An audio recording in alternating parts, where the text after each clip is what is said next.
Pelatih timnas Jepang, Hajime Moriyasu, memberikan pernyataan mengejutkan soal timnas Indonesia yang diprediksi bisa menjadi kuda hitam di ronde ketiga kualifikasi Piala Dunia 2026 zona Asia. Meskipun tergabung di grup C bersama tim-tim raksasa seperti Jepang, Arab Saudi, Australia, Bahrain, dan Cina, Moriyasu menilai Indonesia sebagai tim dengan potensi yang patut diperhitungkan. Indonesia yang berada di peringkat FIFA terendah di antara kontestan grup ini awalnya tidak diunggulkan untuk lolos. Namun, performa timnas Indonesia di bawah asuhan Shin Tae-yong berhasil mencuri perhatian setelah menahan imbang Arab Saudi dan Australia dalam 2 pertandingan awal kualifikasi.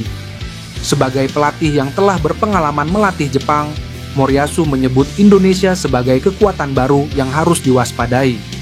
Ia percaya timnas Indonesia punya peluang untuk lolos dari grup C bersama Jepang dari fase kualifikasi ronde ketiga ini. Timnas Indonesia akan lolos ke Piala Dunia 2026 bersama Jepang dari grup C ronde ketiga kualifikasi Piala Dunia 2026 zona Asia, kata Moriyasu. Pernyataan tersebut tidak lepas dari peningkatan performa yang ditunjukkan Indonesia, serta tambahan kekuatan baru setelah proses naturalisasi Mees Hilgers dan Eliano Reinders rampung. Bek anyar timnas Indonesia, Mees Hilgers, mengaku sudah tak sabar lagi untuk berjumpa dengan supporter merah putih. Timnas Indonesia mendapatkan 2 amunisi baru yang sangat berharga. Merah putih bakal diperkuat 1 bek dan 1 gelandang baru jelang laga lawan timnas Bahrain di matchday 3 ronde ketiga Grup F kualifikasi Piala Dunia 2026 zona Asia. Keduanya adalah pemain yang berlaga di Belanda, yakni Hilgers dan Eliano Reinders. Kedua pemain itu sudah merapat ke Bahrain usai bertugas bersama klubnya masing-masing, yakni FC Twente dan PSC Zwolle. Mereka bertanding di pentas Eredivisie pada hari Minggu. Usai laga mereka langsung berangkat dari Belanda dan telah tiba di Bahrain pada hari Senin. Kedatangan Mees Hilgers dan Eliano Reinders ini didokumentasikan oleh akun Instagram KBRI Bahrain. Hilgers kemudian diminta untuk memberikan pesan pada supporter timnas Indonesia. Ia mengaku sudah tak sabar lagi untuk berjumpa dengan para supporter merah putih di Bahrain National Stadium nanti. Halo guys, buka Hilgers. Kami baru saja tiba di Bahrain. Saya harap kita bisa segera bertemu. Pada hari Kamis kami memainkan laga lawan Bahrain. Terima kasih guys, tutupnya. Pemain belakang FC Copenhagen, Kevin Dix, berpeluang membela timnas Indonesia.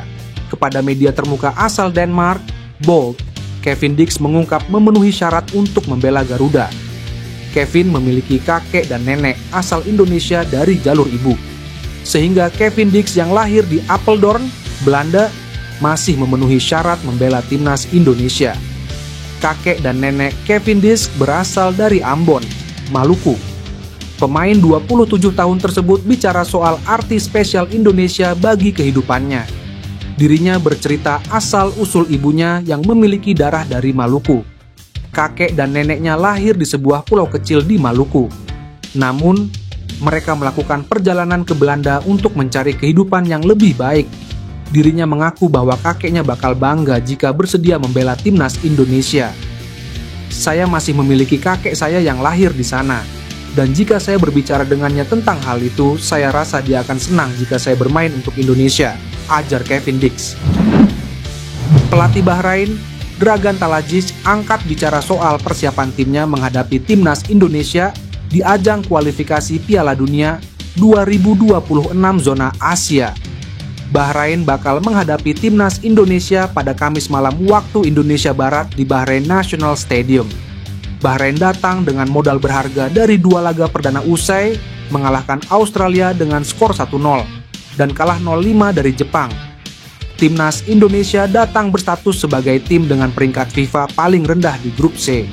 Meski begitu, skuad asuhan Shin Tae-yong berhasil memberi kejutan pada 2 laga perdana.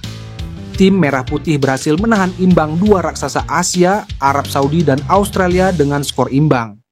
Hasil tersebut jadi lampu kuning bagi Bahrain yang diasuh oleh Dr. Dragan Talajic. Dragan Talajic pun mengaku bahwa timnas Indonesia bukanlah lawan mudah bagi timnya. Pelatih asal Kroasia tersebut sangat senang anak asuhnya memahami sulitnya laga lawan timnas Indonesia nantinya. Saya sangat senang karena semua pemain memahami bahwa laga lawan timnas Indonesia bakal sulit. Beberapa orang berpikir bahwa Indonesia adalah lawan yang mudah, tetapi kenyataannya tidak begitu, ujarnya. Talajic mengaku bahwa timnas Indonesia adalah tim yang diperkuat banyak pemain di klub liga-liga top di berbagai negara. Timnas Indonesia dihuni oleh 16 pemain yang berkarir di luar negeri.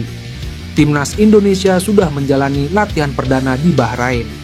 Namun dalam latihan perdana ini penggawa tim Garuda belum lengkap. Pasalnya belum semua pemain tiba di Bahrain, terutama yang bermain di luar Indonesia. Sejumlah pemain yang telah tiba di Bahrain dalam kondisi yang baik saat menjalani latihan perdana. Hal tersebut diungkapkan oleh pelatih timnas Indonesia, Shin Tae-yong. Pemain belum semuanya kumpul, jadi belum bisa cek semuanya, tapi yang ada di sini dalam kondisi oke, ujar Shin Tae-yong. Shin Tae-yong tak risau karena skuadnya segera lengkap. Kemungkinan besar hal itu akan terjadi Senin. Namun ada satu pemain yang bakal terlambat datang, yaitu Martin Paes. Klub Paes, FC Dallas, masih harus berlaga di ajang MLS melawan Portland Timbers Senin pagi. Meski kondisi Paes juga diragukan bisa bermain di laga ini akibat cedera. Indonesia memburu kemenangan perdana di grup C saat melawan Bahrain. Pada dua laga awal, tim Merah Putih selalu bermain imbang, yaitu 1-1 dengan Arab Saudi dan 0-0 kala menjamu Australia. Indonesia saat ini berada di posisi keempat di grup C dengan 2 poin. Marcelino Ferdinand dan kolega tertinggal 1 angka dari Bahrain di urutan ketiga. 3 pemain naturalisasi timnas Indonesia, yakni Martin Paes, Maes Hilgers, dan Eliano Reinders saat ini sedang dalam perjalanan menuju Bahrain guna menjalani pertandingan kualifikasi Piala Dunia 2026 ronde ketiga. Mereka baru saja transit di Dubai dan membagikan momen perjalanan tersebut ke media sosial Instagram masing-masing. Berita keberangkatan ketiganya, terutama Martin Paes, tentunya membawa kegembiraan, mengingat sebelumnya Martin dikabarkan dalam kondisi cedera. Bahkan saat laga terakhir FC Dallas menghadapi Portland Timbers, Martin Paes absen dari daftar pemain, baik sebagai starter maupun cadangan, karena cedera ringan pada pergelangan tangannya. Jadi pada saat itu posisinya digantikan oleh kiper cadangan Jimmy Maurer. Ketidakhadiran Martin Paes di laga tersebut memicu kekhawatiran bagi tim Garuda yang tengah bersiap menghadapi pertandingan di kualifikasi Piala Dunia 2026 melawan Bahrain dan China. Di sisi lain, Maes Hilgers harus menghadapi kenyataan pahit, di mana ia baru saja menuai kekalahan saat klubnya FC Twente berduel dengan Feyenoord yang digelar di Stadion De Kuip. Pertandingan harus usai dengan skor 2-1 untuk kemenangan tuan rumah. Kekalahan yang dialami tentu menjadi pukulan bagi Maes Hilgers yang akan segera bergabung dengan skuad Garuda. Namun, pengalaman Maes Hilgers di kompetisi tertinggi Eropa menjadi modal berharga kala ia bergabung dengan timnas Indonesia. Ia diharapkan dapat tampil maksimal dan memberikan kontribusi dalam pertandingan nantinya.